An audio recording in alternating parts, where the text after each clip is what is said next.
Bonsoir et bienvenue à vous en direct sur Public Sénat. Voici les titres du 22h. Le gouvernement ne veut plus entendre parler du choc de compétitivité réclamé par les chefs d'entreprise. Cette expression qui sous-entend une baisse rapide et massive des charges est remplacée par la trajectoire de compétitivité. Et ce changement de mots, vous allez le voir, est loin d'être anodin. Analyse notre chroniqueur Jean-Luc Gombaud dans ce journal. Aussitôt ouvert, aussitôt clos, le débat sur la dépénalisation du cannabis n'aura pas lieu. Jean-Marc Ayrault a tapé du poing sur la table pour éteindre au plus vite la polémique née des déclarations de son ministre de l'Éducation et poids lourd du gouvernement, Vincent Peillon. Et au-delà de ce énième couac, une nouvelle fois, c'est l'autorité du Premier ministre qui est mise à mal. C'est donc l'heure de vérité pour Jean-Marc Ayrault qui doit montrer qu'il est le chef. À un mois de l'élection à la présidence de l'UMP, les deux candidats, François Fillon et Jean-François Copé, multiplient réunions publiques et déplacements aux quatre coins de la France, chacun avec ses mots et sa droite. Elle est décomplexée pour Copé, gaulliste social pour Fillon, alors qu'il emportera verdict le 18 novembre prochain. Et déjà une autre droite pousse, c'est la droite forte portée par notre invité ce soir, Guillaume Pelletier. Face à lui, le journaliste Renaud Dely, auteur du livre La droite brune. Voilà pour les titres. Merci d'être en notre compagnie ce soir. Les hasards du calendrier ont parfois du bon. 3 jours après l'attribution du prix Nobel de la paix à l'Union européenne, les principales associations caritatives françaises ont trouvé le symbole idéal pour relayer leur colère. Il faut d'urgence, disent-ils, sauver l'aide alimentaire européenne alors que l'enveloppe de l'Union au profit des plus démunis, vous allez le voir, se réduit comme peau de chagrin. Les détails avec Flora Sauvage. Manger à sa faim en Europe pourrait devenir un problème en 2012. C'est le cri d'alarme lancé ce matin par les associations caritatives à Paris. Elles demandent que l'enveloppe européenne consacrée à l'aide alimentaire pour les États membres soit maintenue, car le PEAD, le programme européen d'aide aux plus démunis, va disparaître en 2013. Au moment où on donne le prix Nobel à l'Europe, au moment où on se targue de vouloir faire baisser d'un quart la pauvreté en Europe, c'est au même moment qu'on supprime le PEAD, ou tout du moins qu'on va le doter, le sous-doter pour les années à venir. Donc ça paraît effectivement abracadabrant, et en tout cas pas acceptable pour les associations comme les nôtres. De 500 millions d'euros, l'aide européenne devrait passer à 360 millions d'euros. C'est 130 millions de repas qui risquent de ne pas être donnés. 7 pays européens, dont l'Allemagne, sont réfractaires à l'idée de maintenir ce programme. On n'a jamais vu les dirigeants européens ne pas tomber d'accord pour sauver une institution financière. Même si au départ, ils ne sont pas du tout d'accord autour de la table, à la fin, ils trouvent une solution. Or là, sur ce qui représente seulement 1 euro par an par Européen, ils ne sont pas d'accord et on nous dit qu'ils n'arriveront pas à se mettre d'accord. Pour 500 millions d'euros par an, ils n'arriveront pas à se mettre d'accord. Nous disons c'est une aberration. Si vous arrivez à sauver les institutions financières, si vous considérez que la solidarité européenne doit jouer pour sauver une banque, elle doit aussi jouer pour sauver les plus pauvres. Tout va se jouer le 23 novembre prochain à la réunion des chefs d'État européens. Aujourd'hui, entre un quart et la moitié des denrées alimentaires distribuées aux Français les plus démunis proviennent des aides européennes. Et puis il fallait vite, très vite, éteindre la polémique avant que les doutes ne s'installent. Après les propos du ministre Vincent Peillon favorable à l'ouverture d'un débat sur la dépénalisation du cannabis, le Premier ministre Jean-Marc Ayrault est monté au créneau. Il n'en est pas question, a-t-il affirmé, rappelant la position du président de la République. Et puis autre intervention remarquée, celle de Manuel Valls, qui rappelle l'importance des interdits. On voit tout cela avec Joachim Robb. Le gouvernement se serait bien passé de ce nouveau couac. En cause, le ministre de l'Éducation, Vincent Peillon, qui se déclare favorable à un débat sur la dépénalisation du cannabis. Tollé immédiat à l'UMP. La question de la dépénalisation des drogues douces, dites drogues douces, est simplement inacceptable. Toute la journée, la majorité s'efforce donc d'éteindre l'incendie. Vincent Peillon explique qu'il s'exprimait à titre personnel, pendant que Jean-Marc Ayrault rappelle qu'il exclut de dépénaliser le cannabis. Opération recadrage aussi au Parti socialiste. Matignon a affirmé ce matin qu'il n'y aura pas de dépénalisation du cannabis. Vincent Peillon, à son tour, a affirmé ce matin qu'il ne contrevient pas à sa solidarité totale et entière avec le gouvernement. Le débat au niveau gouvernemental est clos. Le débat est clos, mais la polémique continue. La droite, ravie, dénonçant l'amateurisme du gouvernement. Monsieur Payon s'improvise comme le multirécidiviste de la gaffe. Ça prouve tout simplement qu'il n'était pas prêt à gouverner. Faire un programme politique simplement sur l'anti-sarkozysme ne fait pas un programme de gouvernement. Un gouvernement sur lequel Jean-Marc Ayrault a décidément un peu de mal à asseoir son autorité. Et dans l'actualité à présent, c'est une démarche assez rare. 7 présidents des plus grands musées français ont co-signé une lettre prenant fait et cause contre l'amendement proposant d'assujettir les œuvres d'art à l'ISF. Bruno Racine de la BNF, Henri Loirette du Louvre, Catherine Pégard de Versailles et d'autres encore dénoncent la démarche parlementaire. Cette éventuelle taxation ne pénaliserait pas seulement le marché de l'art selon eux, mais aussi les établissements publics. Rappelons que le gouvernement est contre cette proposition d'amendement qui est portée par le rapporteur général PS du budget. Il s'agit de Christian Eckert. La discussion budgétaire qui s'ouvre demain à l'Assemblée nationale s'annonce plutôt mouvementée donc. Dans l'actualité aussi, c'est un changement de mot qui signifie peut-être un changement de pied, ou en tous les cas, une autre stratégie du gouvernement. En déplacement en Loire-Atlantique, le Premier ministre a écarté aujourd'hui l'expression choc de compétitivité associée à une baisse massive des charges, lui préférant la trajectoire de compétitivité. Alors, qu'est-ce que cela implique dans les décisions à venir sur ce dossier très attendu qui est celui de la compétitivité de nos entreprises?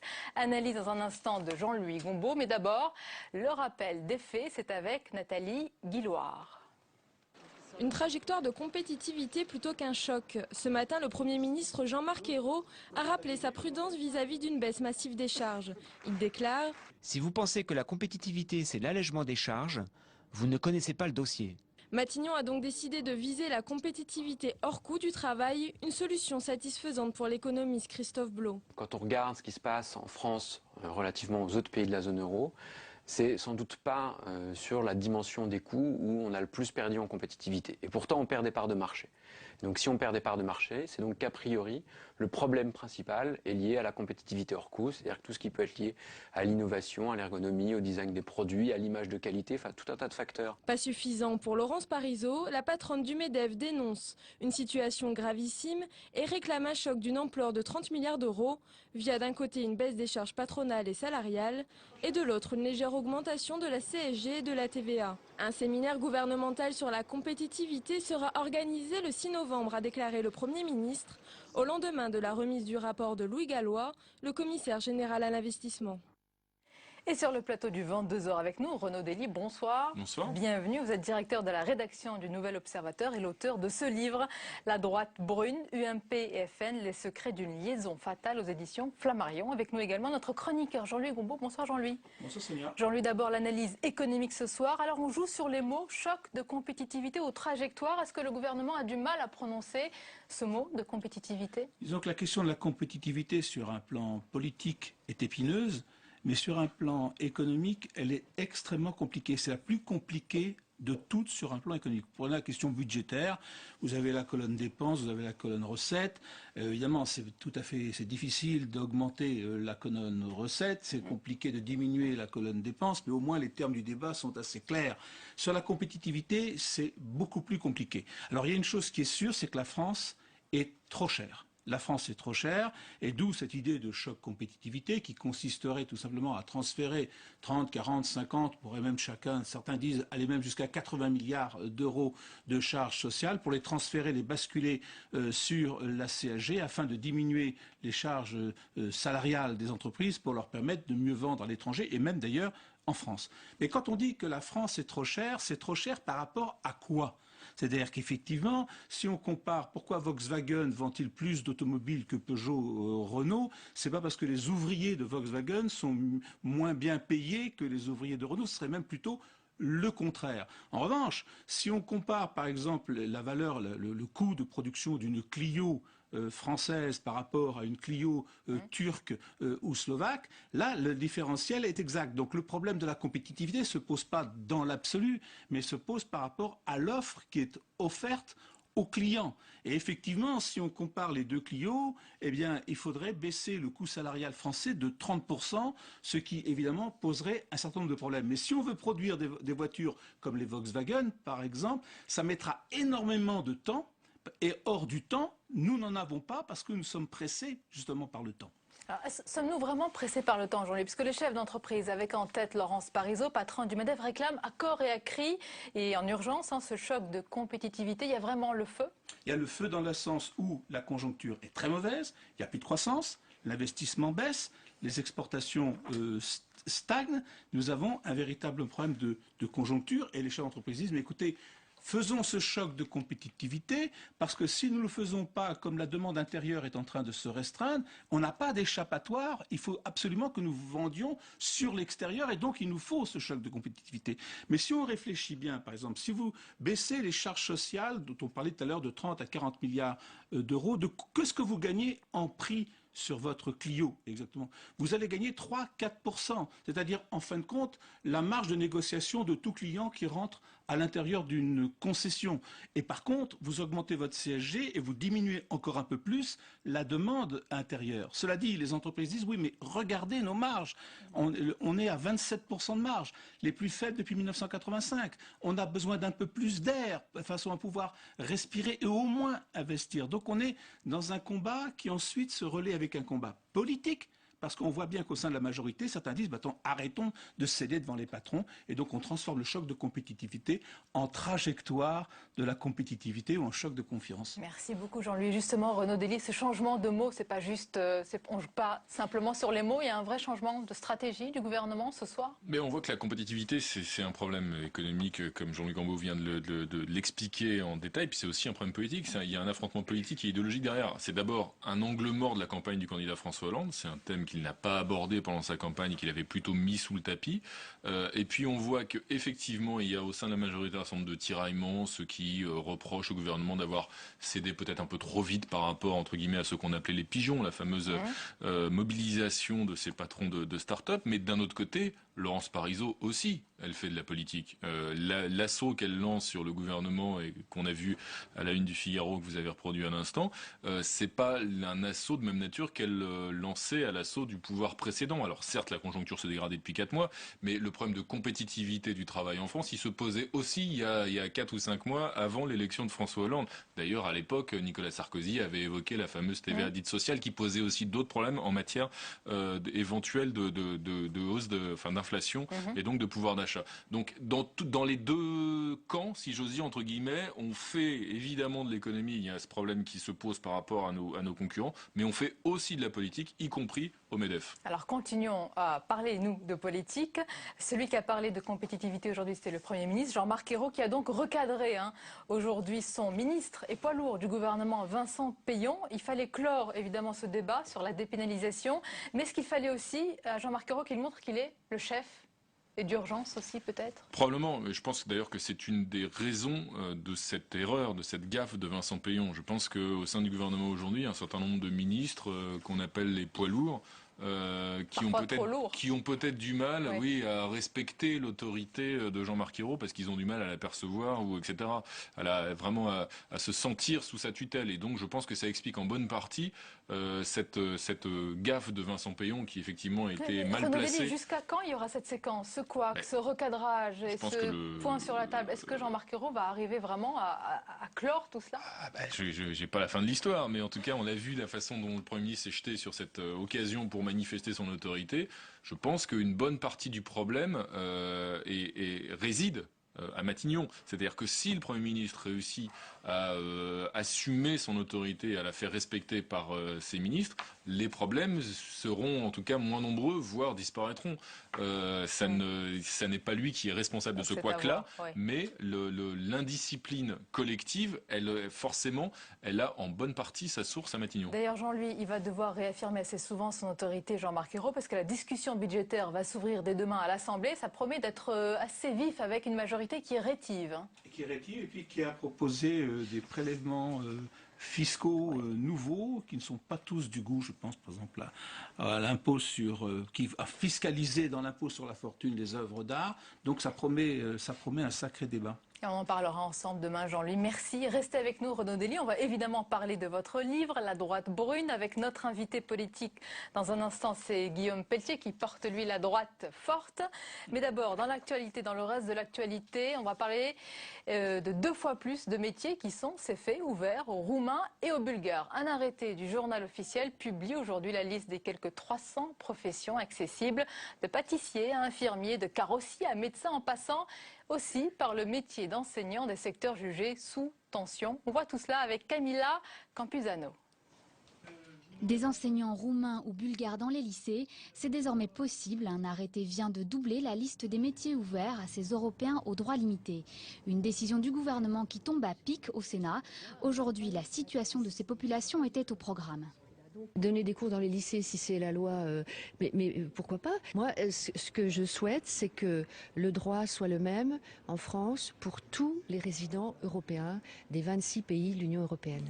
Une liste de métiers signée par le ministre du Travail et le ministre de l'Intérieur. Des choix précis en fonction du degré de tension des professions. Un assouplissement annoncé fin août et promis par François Hollande. Ce qui est intéressant quand même dans le débat, c'est de pointer qu'en France, il y a effectivement des métiers en souffrance qui ne trouvent pas preneur. C'est une solution plus intéressante que d'aller à Pôle emploi recruter des gens sans qualification, sans compétences, pourquoi pas? Cet arrêté ne fait qu'accélérer l'application d'une directive européenne. En janvier 2014, les Roumains et les Bulgares deviendront des Européens comme les autres. Et la suite du 22h avec tout de suite tout ce qui vous a échappé dans le reste de l'actualité. Regardez, c'est le tour de l'info. Il est préparé par Cécile Sixou.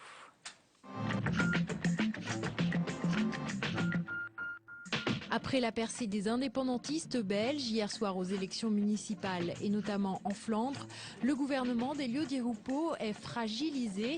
Le chef de file du parti Nouvelle Alliance Flamande, Bart de Wever, qui a raflé la mairie d'Anvers, a demandé dès hier soir une réforme confédérale au gouvernement. Pas question, a répondu le Premier ministre Elio Di Rupo, pour qui ces élections ne peuvent être interprétées au niveau national. En position de force pour les élections législatives de 2014, la Nouvelle Alliance Flamande pourrait sonner le glas de l'unité de la Belgique si elle arrive en tête. Le Cambodge est en deuil. Le pays vient de perdre Norodom Sihanouk, son ancien roi.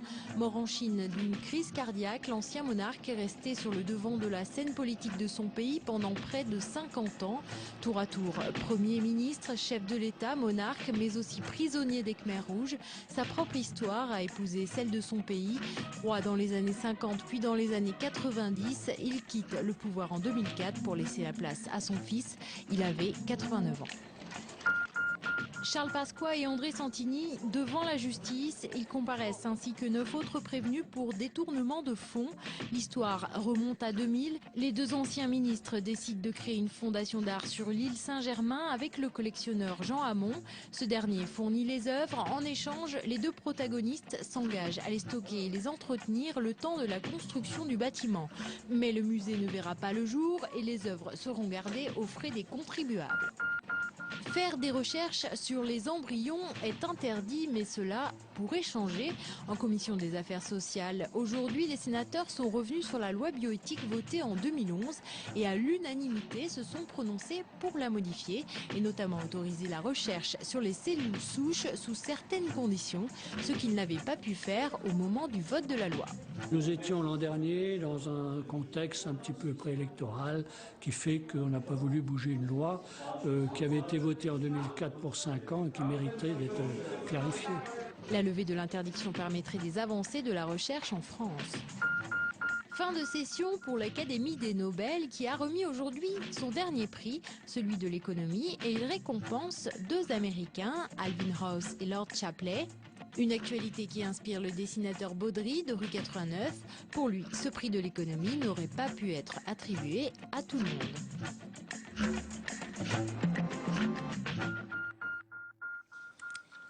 Et avec nous sur le plateau du 22h, aux côtés de Renaud Dely, notre invité politique ce soir. Il est secrétaire national de l'UMP et cofondateur de la droite forte. Guillaume Pelletier, bonsoir. Bonsoir. Et bienvenue. Alors pour expliquer la droite décomplexée, Jean-François Copé dit que c'est une droite républicaine mais libérée du politiquement correct. Et la droite forte, où se situe-t-elle ? La droite forte, c'est le prolongement quasi mécanique de la France forte, qui était le slogan de Nicolas Sarkozy. La droite forte, c'est le courant sarkozyste assumé et revendiqué par le peuple militant, par le peuple de droite, tout au long de cette campagne interne, puisque le 18 novembre prochain, nous voterons non seulement pour le prochain président de l'UMP, Jean-François Copé ou François Fillon, mais aussi et surtout, je dirais, pour l'émotion, c'est-à-dire que le peuple de droite aura pour la première fois l'occasion de choisir la ligne politique, l'orientation politique du parti des 3 prochaines années. Et moi, ma conviction avec tous mes amis, avec Geoffroy Didier et de nombreux élus et de parlementaires, c'est que la droite de demain doit être une droite forte, solide, audacieuse, courageuse, à l'instar de ce qu'a été Nicolas Sarkozy ces dernières années. Alors, déjà 2 fois vous prononcez le mot Nicolas Sarkozy. Est-ce que la droite forte a le label Sarkozy? Qui vous l'a octroyé? Ah mais nous, on demande d'abord pas du tout le monopole de quoi que ce soit. Nous demandons juste le droit, qui est un droit fondamental d'un militant de droite, d'un simple militant de droite, de se dire, de se revendiquer sarkozyste. Je suis fier d'être français, je suis fier d'être de droite, je suis fier d'être sarkozyste. C'est un droit inaliénable pour n'importe quel militant de droite. Au sein de l'UMP, vous reproche de faire de la politique comme on fait de la com, avec des mots qui claquent et rien derrière. Ah bah si pour eux le sarkozysme, ça n'est qu'un mot qui claque et rien derrière, je les invite à regarder avec précision, acuité et enthousiasme l'extraordinaire bilan de Nicolas Sarkozy, un bilan profond de réformes courageuses qui ont eu des utilités très concrètes pour nos compatriotes, les heures supplémentaires, la droit de succession, l'interdiction du port de la burqa ou encore voilà, plein de réformes. On pourrait y consacrer l'ensemble de l'émission pour parler du fond. La droite forte, ça peut aussi sonner comme la droite musclée, arrogante, suffisante, insolente, outrecuidante. On dit que vous avez les dents longues et vous faites un petit peu, excusez-moi du mot, coq, jeune coq qui arrive. Certains l'UMP s'en plaignent, c'est le cas? Bah vous savez, je crois que Jean-François Copé a bien résumé l'affaire vendredi dernier. Quand on a des convictions, quand on sacrifie beaucoup de choses pour les défendre, les promouvoir, quand on assume avec fierté des convictions majoritairement partagées par le peuple français et plus difficilement partagées par les élites parisiennes, eh bien je crois qu'on suscite parfois peut-être l'agacement ou la jalousie des anciens. Mais moi, je ne revendique rien, je ne me prétends pas meilleur que les autres. Je dis juste que je veux être l'un des porte-parole modestes mais déterminés du peuple français, du peuple de droite, qui a envie de prolonger l'aventure sarkozyste aujourd'hui et demain. C'est mon droit et c'est le droit de milliers de militants de dire que Nicolas Sarkozy est le leader naturel de la droite française, n'en déplaise à certains. Alors je vais laisser la parole dans un instant à Renaud Delis. Encore une question, si on vous donnait là maintenant les clés du pouvoir, quelle serait votre première et la plus symbolique de vos mesures, mais sur le plan économique et social?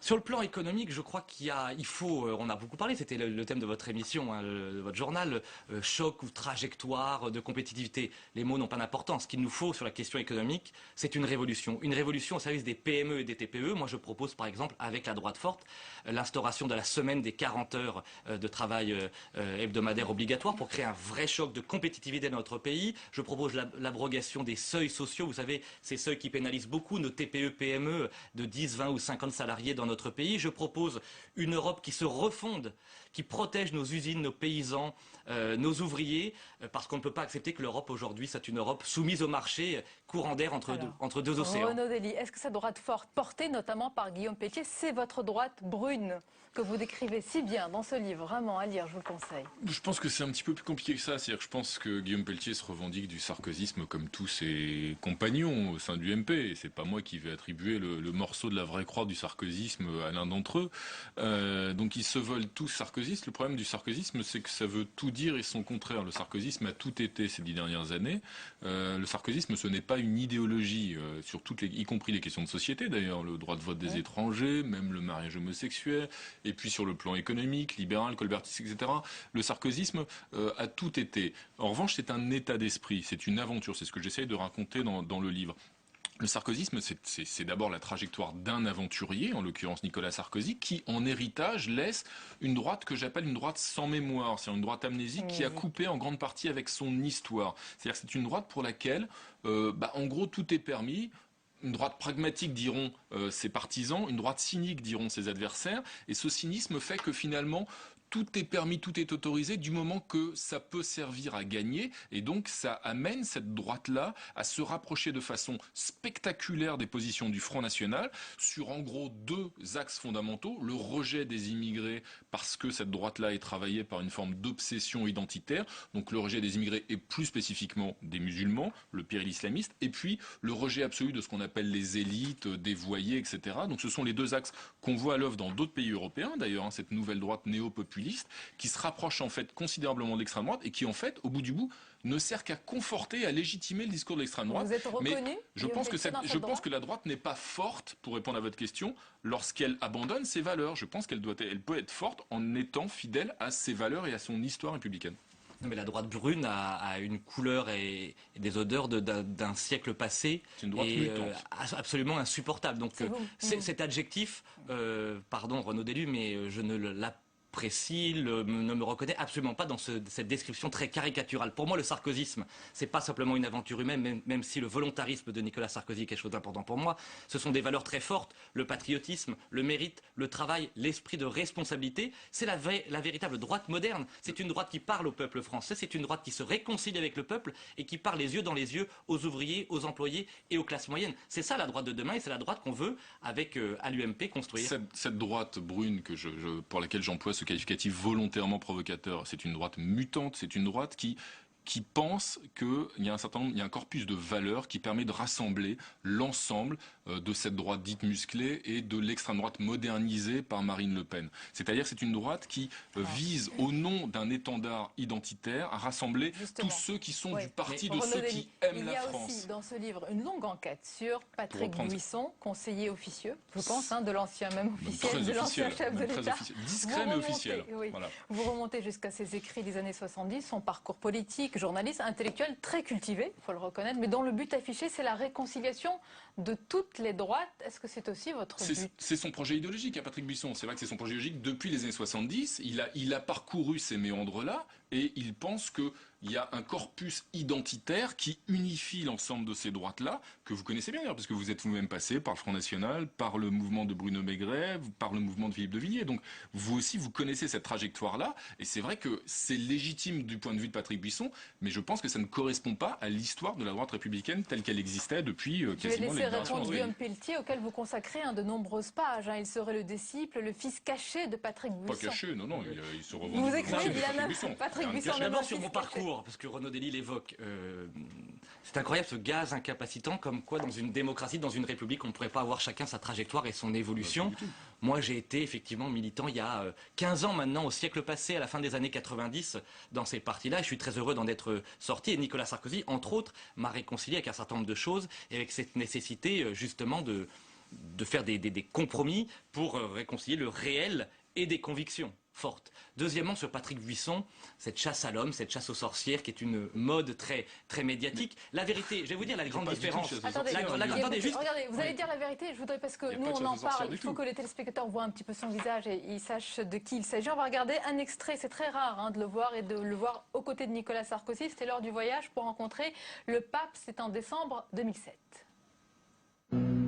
Il n'existe que peu d'images de lui aux côtés du chef de l'État, si ce n'est celle tournée en octobre 2010, lors de cette visite de Nicolas Sarkozy auprès du pape.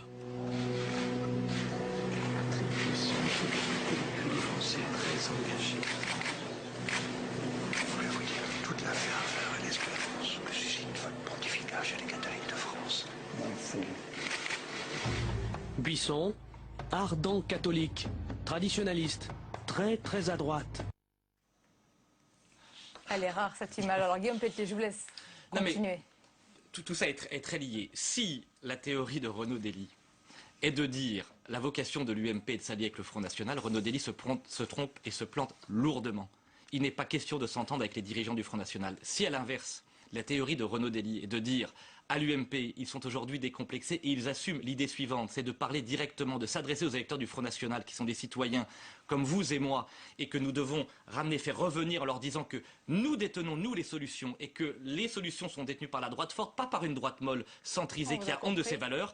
Alors à ce moment-là, j'assume. Voilà la grande différence. La conclusion à Renaud Deluy. Le problème, c'est pas de s'adresser aux électeurs du Front National. Tout le monde doit s'adresser aux électeurs du Front National, les partis de gauche comme les partis de droite. Ce sont effectivement des citoyens comme les autres. Ça dépend ce qu'on leur dit. Si on dit aux électeurs du Front National les mots du Front National, le programme du Front National, les mêmes propositions que celles du Front National, jusqu'à lancer une croisade, par exemple, pour sauver notre droit inaliénable de manger un pain au chocolat, merci, eh bien, monsieur. on ne sert qu'à conforter le Front National. La droite forte. Et effectivement, cette union, elle existe déjà dans les urnes et elle existera peut-être demain. Contre la droite brune. Et la droite brune, c'est le livre de Renaud Dely. Voilà, si elle est fidèle à ses valeurs. Merci messieurs, c'est la fin de ce 22h. Merci de nous avoir suivis. Restez avec nous dans un instant. Votre documentaire du lundi soir, Talents des cités. Que sont-ils devenus? Si vous nous regardez, Talents des cités, vous le savez, c'est un concours qui récompense chaque année les créateurs d'entreprises ou d'associations issues des quartiers sensibles. Regardez, c'est tout de suite.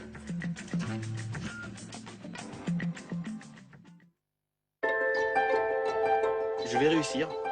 J'ai prouvé que je peux réussir. Je vais tellement le dire que tous ceux qui voudront faire comme moi, ils se diront, si lui il a pu le faire, nous on pourra le faire. Dans une entreprise, c'est l'homme en fait qui fait tourner le truc. Ce charisme-là, il faut l'avoir. J'ai dû apprendre beaucoup de choses par moi-même, puisque moi, depuis l'âge de 16 ans, je savais qu'un jour, je monterais mon entreprise.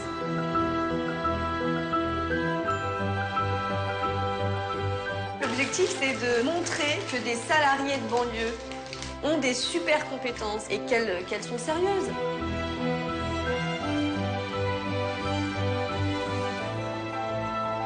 Apprendre à lire et à écrire à quelqu'un, je fais ça, je peux mourir derrière, quoi.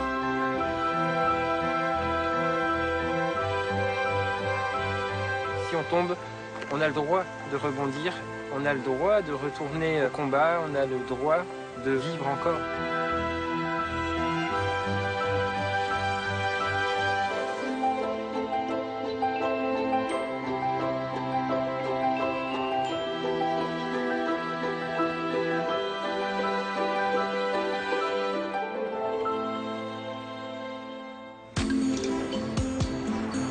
Depuis 10 ans, chaque année au mois d'octobre, le Sénat prend un coup de jeune. Sous les ors du Palais du Luxembourg, des créateurs d'entreprises ou d'associations issus des banlieues de France reçoivent le prix Talents des cités. Ils ont été sélectionnés pour leur inventivité, leur engagement, leur parcours personnel. Ce prix, c'est pour eux une reconnaissance solennelle de tous leurs efforts, un coup de pouce médiatique et une aide financière pour démarrer ou conforter leurs projets. Mais que deviennent-ils ensuite? Sont-ils de bons patrons? Et surtout, sont-ils restés fidèles à leur engagement? Nous avons retrouvé 6 lauréats. Parmi eux, Adam Asli, 31 ans, qui a reçu le prix Talents des cités l'année dernière. On est dans l'un des hauts lieux de la République et me retrouver moi, Adam Asli, j'habite à plus de 600 km d'ici. Je suis né dans un quartier à Lormont et me retrouver dans un tel endroit aujourd'hui, c'est une reconnaissance. La patrie me remercie. Merci, merci. Donc je suis ému et je suis bien heureux. Adam Asli est originaire de la banlieue nord de Bordeaux. Avec le prix Talents des cités, il a touché un chèque de 8 500 €. Mais Adamas a besoin de plus d'argent pour lancer sa société. Il a entamé le douloureux parcours de la recherche de fonds. Aujourd'hui, il passe un grand oral devant l'association Entreprendre, qui conseille et finance des jeunes chefs d'entreprise. Et là, tout de suite, il est... Pas trop stressé, mais stressé quand même. En fait, l'enjeu est important aujourd'hui, vu que je vais récupérer de la crédibilité et de l'argent et l'accompagnement d'un réseau assez costaud. Donc l'enjeu est assez important. Je suis bien préparé, donc normalement, tout devrait bien se dérouler. C'est quelque chose de très sérieux quand même. Là, on joue une entreprise, il y a des emplois derrière, il y a la réussite de ma famille et de moi-même. Et ça fait un peu plus d'1 an et demi, presque 2 ans que je travaille dessus. Il n'y a pas de place au hasard, là. À la clé, s'il est convaincant, un prêt de 20 000 €. Alors sa présentation, il l'a répétée longtemps devant son miroir. Je vous propose de faire un constat. Nous consommons tous de plus en plus et beaucoup trop d'énergie. Et si les kilowatts étaient des kilogrammes, on serait tous en surpoids. Face à ce constat, 2 comportements s'imposent. Soit on continue à grossir avec les risques que cela comporte, ou soit on décide de faire un régime. Et il vous paraîtrait inconcevable de faire un régime sans balance. Le propre de la solution éco, c'est d'apporter la balance. Adamas a inventé un boîtier que l'on branche sur les prises pour mesurer notre consommation électrique. Cela permet de repérer les appareils qui consomment trop. Car Adamas veut tous nous transformer en éco-citoyens. Mais je vous remercie de m'avoir écouté. Merci beaucoup. Dans ce projet. Le jury a maintenant 1 heure pour délibérer. Ça se voit pas, mais je dois être en transpiration. Donc vous revenez me dire la décision. Je reviens tout à l'heure pour vous le dire. Ça marche. Voilà. À tout à l'heure. À tout à l'heure. Non, on n'a pas le choix. Donc, soit on est bon, soit on n'est pas bon. Non, en fait, ça c'est mon Charles. Je vais prendre l'autre. Adamas a grandi loin du centre-ville, à Lormont, en banlieue nord de Bordeaux. Sa mère a élevé 5 enfants, mais Adamas est le seul à avoir décroché un bac scientifique. Alors obtenir ce prêt pour lui, ce n'est pas qu'une question d'argent, c'est aussi une affaire de reconnaissance. Ce projet, je l'ai plus ou moins monté tout seul. Lorsque je l'ai fait, j'étais à l'époque étudiant et je faisais entre le quartier et l'université 1h30 de bus. Et je pensais déjà à ce projet. Aujourd'hui, on est quelques années plus tard. C'est des personnes qui sont en costard-cravate qui peuvent le valider. Donc il y a quand même du parcours. Du parcours. De la banlieue au costume-cravate, Adamas vit en accéléré ce que les jeunes talents des cités ont tous connu. Et parmi les lauréats, l'année dernière, un couple avait ému l'assistance. Michel et Nacera Porsan. Malgré tous ces coups durs, tu t'es accroché, tu as travaillé, tu t'es pas laissé abattre. Tu aurais pu être en colère et accuser le système. Tu aurais fait des dégâts. Mais je dois dire que le système, c'est nous. Nous sommes le système. Et... Un an après, l'émotion de Nacera est intacte. Cet événement-là, c'était hyper chargé en émotions pour Michel, enfin pour mon mari, pour les enfants, pour moi. À titre personnel, au plus profond de nous, ça a réveillé et ça a pansé des plaies en même temps ce jour-là. Et Lesquelles? Plein de déchirures sur notre vie passée, quoi. Plein de douleurs. Je parle de la différence, je parle de la mixité, je parle de la pauvreté. Parce que tout ça, on l'a vécu. Quand on décide qu'on va plus subir les choses, et juste ça, on a fait un pas. Parce qu'ils ne voulaient plus subir, Michel et Nacera ont sauté le pas. En 2009, ils ont créé leur société, Easyday. Leur objectif, créer de l'emploi en banlieue. Ils font travailler 23 salariés qui s'occupent d'enfants ou de personnes âgées, font le ménage ou du soutien scolaire. Et les ADMR, vous avez regardé? Bonjour, nous sommes une entreprise de service à la personne, Easyday, à Pierrefitte dans le 93. Et nous avons une bénéficiaire qui est partie en fait en vacances à hier.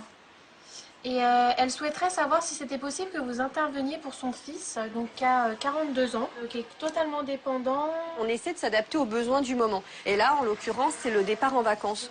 Donc on n'a pas vraiment d'obligation d'accompagnement dans ce domaine-là, mais ça nous tient à cœur. Donc on va essayer de tout mettre en œuvre sur la journée pour essayer de la mettre en relation avec un prestataire qui pourra la prendre en charge. Et quand Nacera recrute, elle prend son temps, quitte à jouer les conseillères d'orientation. C'est important d'être reconnu professionnellement et par un diplôme. Donc c'est une valorisation et c'est aussi ce qui va déterminer votre fiche de paye aussi. Moi je prends beaucoup de plaisir à faire des entretiens individuels parce que oui effectivement il y a une petite partie comme ça, conseil, accompagnement qui me plaît beaucoup. C'est pas parce qu'on dit non, votre CV correspond pas ou c'est pas du tout l'orientation de la recherche que voilà merci au revoir. Avant, Nacera était prof. Alors elle connaît l'importance des diplômes. Pour aider encore un peu plus ces femmes de banlieue à trouver du travail, elle a créé un centre de formation. Bonjour, bonjour. Donc nos jeunes lauréates, futurs diplômés, du diplôme d'assistant de vie aux familles, tout issu du territoire. C'est une richesse. Ici, 15 élèves vont suivre pendant 6 mois une formation d'assistante de vie aux familles, avec à l'issue de ce stage un diplôme et un emploi assuré. Le bras, qu'est-ce qu'il fait? Le bras, il essaie de prendre les jambes, comme ça, et la paume de la main, il est bien en place. Madame El Adouchi vit à Stein. Elle aimerait s'occuper de personnes âgées, mais pour elle, hors de question de se lancer sans formation. On sait au fond de nous qu'on a une mauvaise imagination sur notre commune, notre quartier. Comme on dit, on nous appelle le 9-3, mais on est comme tous les gens.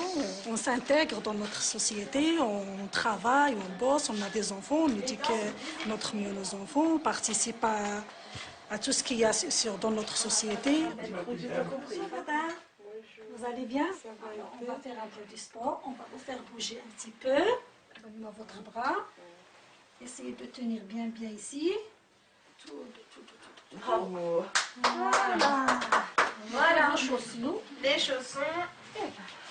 J'ai 45 ans et je cherche toujours un poste et je baisse pas les bras. Et je crois que avec ce que j'apprends ici, je vais être médecin, pas que assistante.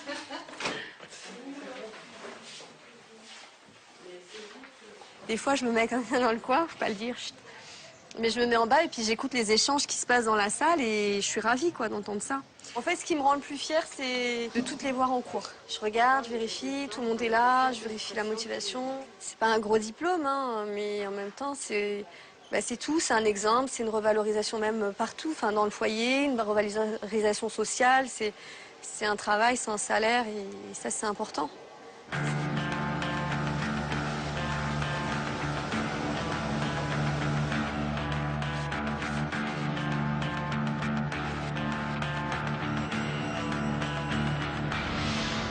Lucille Bernadac, talent des Cités 2007, est elle aussi une femme engagée. Lucille, c'est d'abord une maman qui a voulu pouvoir offrir à ses enfants des peluches et des doudous éthiques et solidaires. Des doudous qui font du bien. Alors Papilly, ce sont des doudous en coton bio et équitable, réalisés entièrement selon les principes du commerce équitable.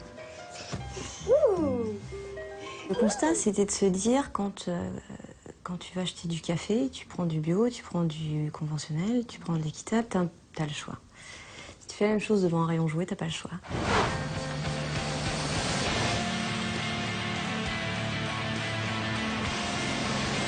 Nous l'avons retrouvée cet été, lors d'un salon de la petite enfance à Paris. Elle a désormais 500 points de vente et propose une nouvelle gamme de doudous. Pour elle, ce salon est crucial, elle doit remplir son carnet de commandes pour Noël. Nous, on est essentiellement sur du jouet, du petit accessoire pour enfants, donc c'est du doudou, c'est du jouet d'éveil, d'apprentissage, c'est des petites culles, des balles, des doudous veilleuses aussi, puisqu'on fait un petit peu d'innovation, ce produit-là par exemple. C'est un doudou en coton biologique et équitable qui fait aussi veilleuse. Moi, je m'efforce de ne pas grandir trop vite, tu vois. J'ai jamais compris pourquoi à 18 ans, il y avait un Mirador, tu passais à l'âge adulte, tu n'avais plus le droit de revenir en arrière. Le monde comme il est fait pas rêver, hein. Pourquoi il n'y a pas Papilly? Pourquoi on essaie de le changer un peu? Pourquoi on y met des valeurs? Pourquoi on essaie d'y mettre un peu de poésie? C'est parce que sans ça, c'est insupportable. Voilà. Donc on essaie de proposer autre chose et puis... Qu'est-ce qu'il y a d'insupportable? La course à l'argent, à la rentabilité, la vacuité, l'absence de sens, l'absence de lien social.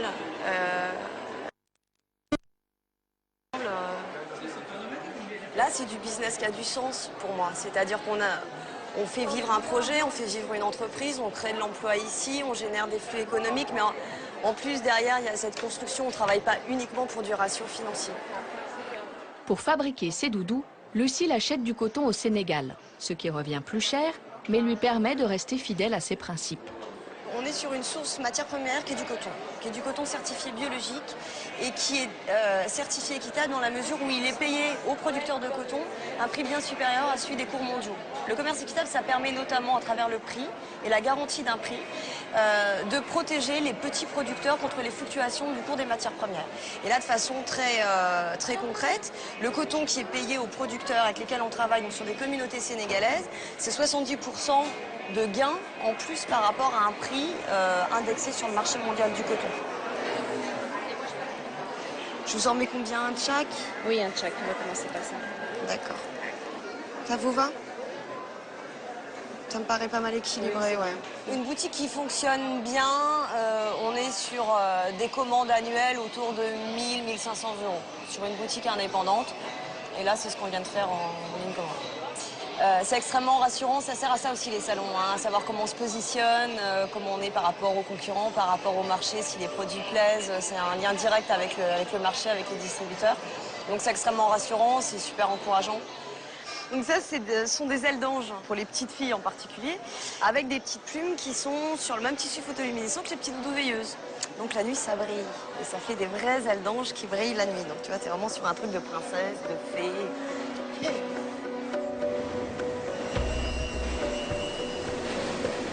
Retour à Bordeaux, où l'on retrouve Adamas. Pour lui, l'attente touche à sa fin. Il va enfin savoir s'il a convaincu les jurés de l'association.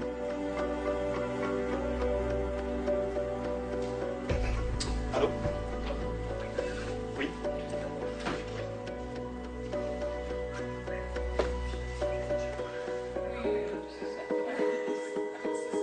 C'est génial. Mais merci beaucoup, Pascal. À bientôt. Au revoir.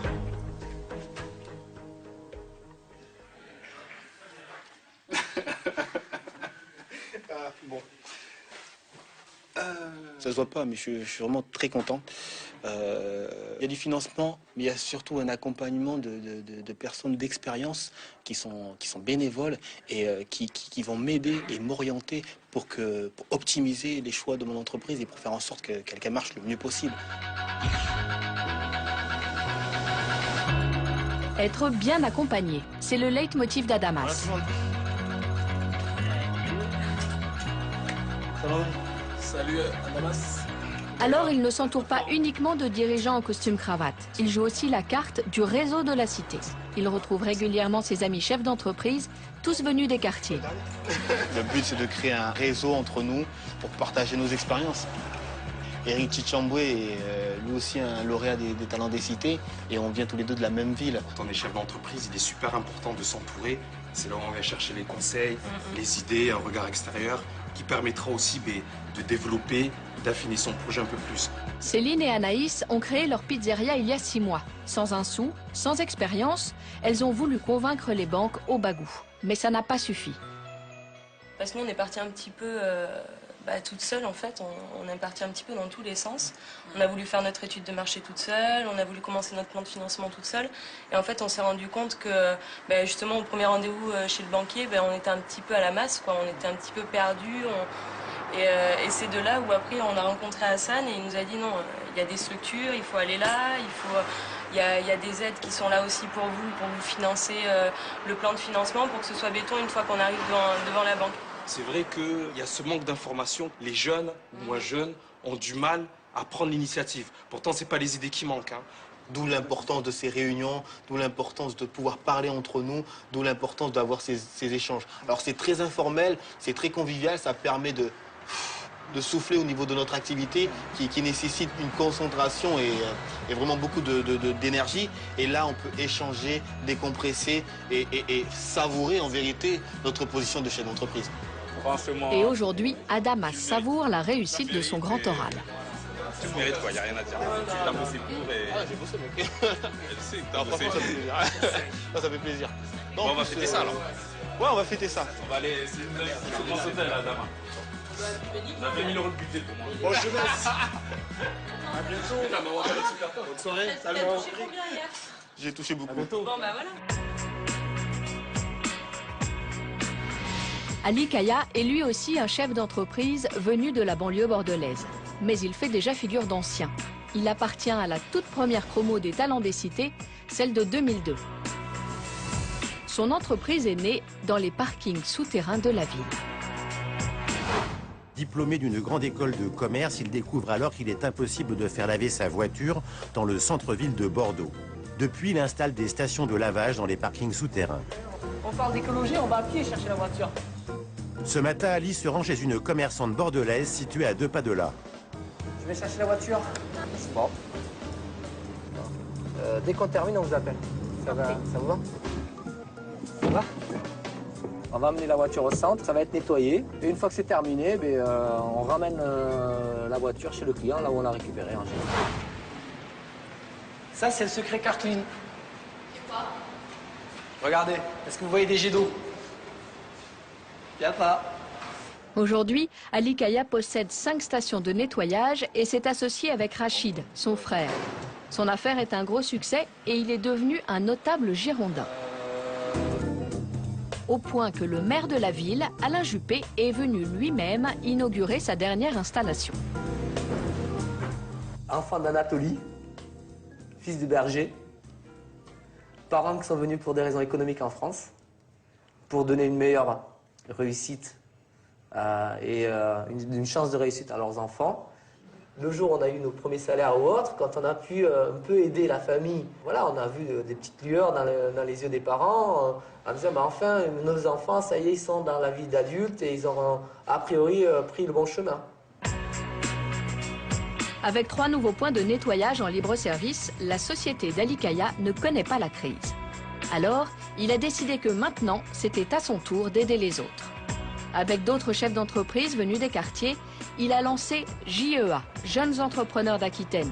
Objectif, aider les porteurs de projets à affronter la jungle des banques et des administrations.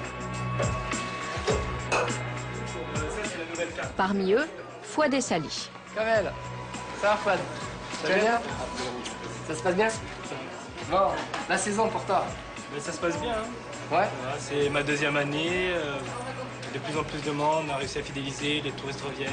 Ça va. Bon. Et les investissements, là, ce que tu as fait, tout ça, non, mais ça a pris. On avait rentré, parce qu'au départ, on faisait que des jus et des smoothies.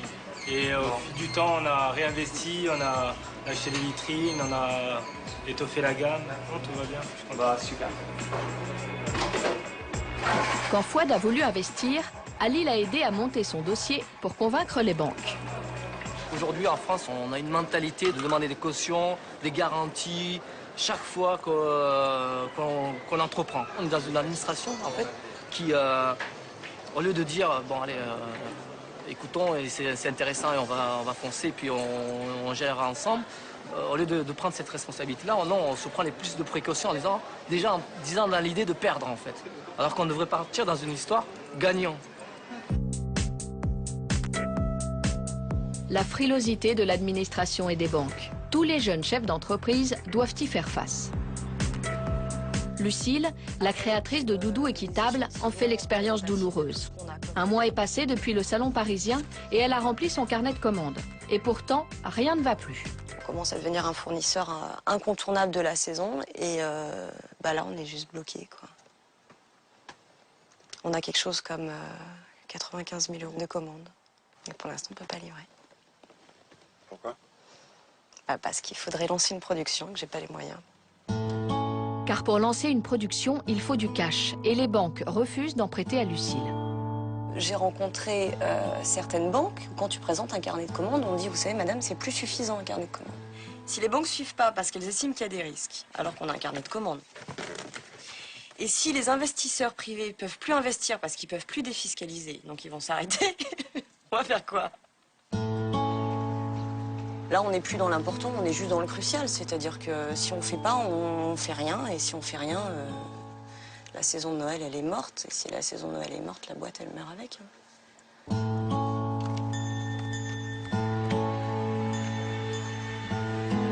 Et la mort de Papilly, ce ne sont pas seulement 3 salariés au chômage en France. Les doudous de Lucille font également vivre 2200 familles sénégalaises qu'elle ne veut pas lâcher. Là, on est au Sénégal, sur les régions sud-est avec lesquelles on travaille, puisque c'est des zones de production cotonnière. Et là, c'est les enfants du village de Bagnat, qui est un des plus gros villages de production de coton. Et quand j'y suis allée, ils m'ont fait une fête incroyable. En 15 ans de commerce équitable, ça fait 5 ans qu'ils en vivent depuis qu'on travaille avec eux. Donc ça a changé leur vie. C'est pour ça que je fais ce boulot. Ça donne du sens. Ils ont amélioré les écoles. Et là, on travaille sur un programme d'alphabétisation des femmes, de ce groupement de femmes, justement. Je fais ça, je peux mourir derrière, quoi. Apprendre à lire et à écrire à quelqu'un. On ne se rend pas compte ici, mais là-bas, c'est le début de l'autonomie, quoi.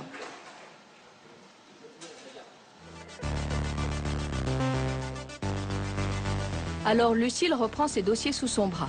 Puisque les guichets des banques lui sont fermés, elle va chercher de l'argent frais ailleurs.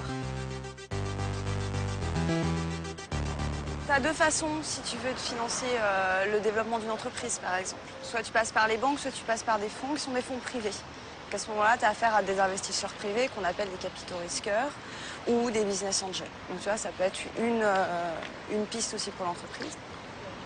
Donc on va étudier ça. Bon allez, j'y vais. Se battre au quotidien, surmonter les épreuves sans jamais baisser les bras. C'est l'un des secrets des talents des cités. Sally Benasser, installée au Kremlin-Bicêtre en région parisienne, en est peut-être le meilleur exemple. Comment ça va? Bonjour Charles, ça va? Sally a remporté le prix Talent des cités en 2002 pour récompenser le succès de sa société de stores et volets. À l'époque, ce prix lui avait apporté la reconnaissance dont elle avait besoin. Oh mais arrêtez, je vous ai dit que je me suis... Oh non, s'il vous plaît, vous n'êtes pas sympa. J'ai pas mis de rouge à lèvres. Femme dans un monde d'hommes, Sally a appris à s'imposer. Manu, il attendra. Parce que quand on est parti en urgence, qu'on a décalé un rendez-vous, on a été pour rien. Donc il attendra qu'on ait la disponibilité. Pour l'instant, on l'a pas.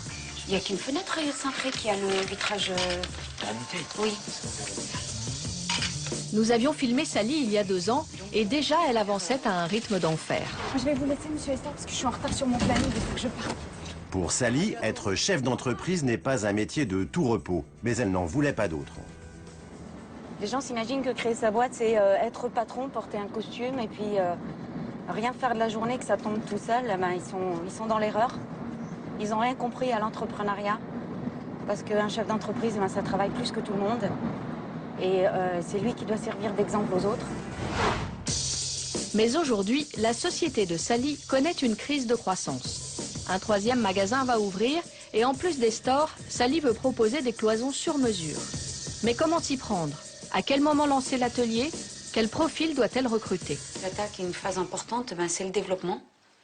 Et là, effectivement, ben, je constate que j'ai des lacunes. J'ai plein de pièces de puzzle. Je ne sais pas forcément assembler les pièces de puzzle entre elles.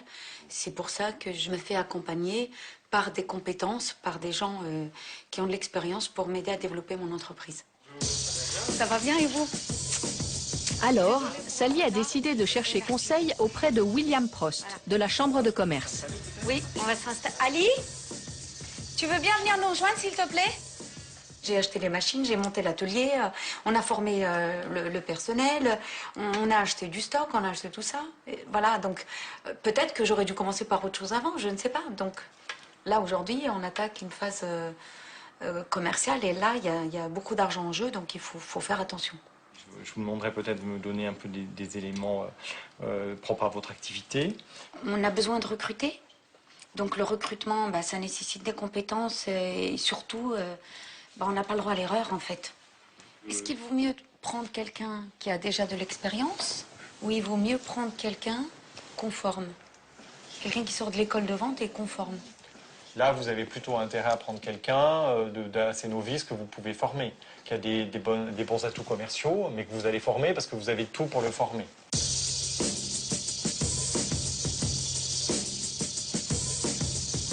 Alors que son projet grandit au-delà de ce qu'elle avait imaginé, Sally craint maintenant de se laisser déborder. Il faut dire que son entreprise, c'est toute sa vie, et que pour réussir, elle a dû consentir de nombreux sacrifices. Si vous saviez les décisions que j'ai prises en courant autour du lac, et moi je courais, j'étais là, je le fais ou je le fais pas, je me lance ou je me lance pas. Née dans une famille de 8 enfants, élevée par une mère seule à Vitry-sur-Seine, Sally a commencé à travailler dès 16 ans pour financer ses études et aider ses frères et sœurs. J'avais personne autour de moi pour me guider, donc bah, j'ai dû apprendre beaucoup de choses par moi-même. Et puis, comme j'avais pas les finances et j'ai pas une famille aisée, donc j'ai dû, moi, apporter tous mes moyens financiers. Je travaillais le week-end, je travaillais la journée, en soirée, quand je faisais mes études, les sorties en discothèque, toutes ces sorties-là, moi, j'en ai pas beaucoup eu. J'en ai eu un petit peu, mais pas tant que ça. Et moi, je me rappelle, quand je travaillais les week-ends, j'avais mes copines d'école qui me disaient tout le temps: ah, toi, tu arrives toujours à trouver du boulot, tu peux pas nous trouver un petit boulot? Et quand je le retrouvais, c'était toujours le samedi-dimanche, puisque c'était là où c'était possible de trouver. Et elle me disait, ah non, non, moi le dimanche, le samedi, moi je sors avec mes copains, je vais en discothèque. Et donc, c'est là que je me suis aperçue qu'on n'avait pas du tout le même rythme de vie.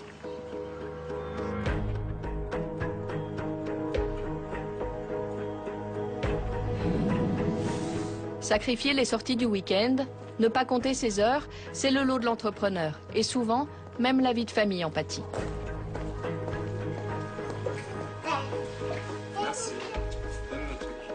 Retour chez les Porcents, à Pierrefitte-sur-Seine. Bon appétit les enfants. Bon appétit. Bon appétit tout le monde. Merci. Pour Nacera et Michel, le mot sacrifice a un sens. Ils travaillent beaucoup et leurs 4 enfants les voient peu. T'es toujours dans les dossiers et tout ça. Qu'est-ce que je te dis quand tu dis ça? Je dis, c'est pour notre avenir. C'est pour votre avenir. Mais votre avenir comment aussi? Je veux un papillon. Tu peux parler, Nana. Si, je sais. Parce qu'en même temps, je suis fière d'eux et...